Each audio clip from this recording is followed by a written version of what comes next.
Hello everyone, welcome to the first video in the series Mimma, where my mum and I cook traditional Italian sweets. I cook, she cooks, and I watch and I do the filming.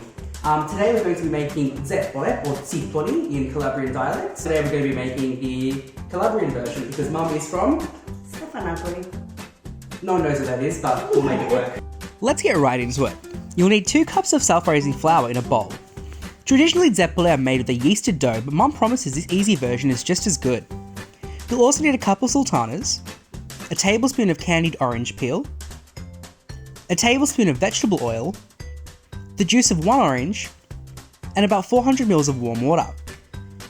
Add in the water a bit at a time and mix until you get a batter of this consistency here. Struggle with cling wrap for about 20 minutes, then cover the bowl and let it rest for about 10 minutes.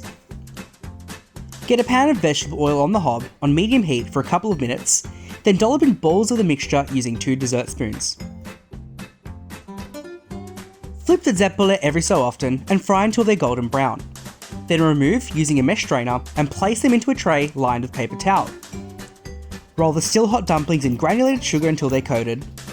Attempt to steal one from your mum and get told off. Cola, stop. Then plate them up and let them cool slightly before devouring. And that's how you make Zeppole. Thanks to my gorgeous mum. Now, would you say that these are relatively low in calories?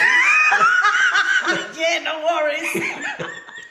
Look, it's not diet food, but it's soul food. We hope you enjoyed the video and we'll see you next time. Hey, can you make me look skinny? I don't think we can do that, doll. Sorry. Zeppole. Bye everyone, thank you.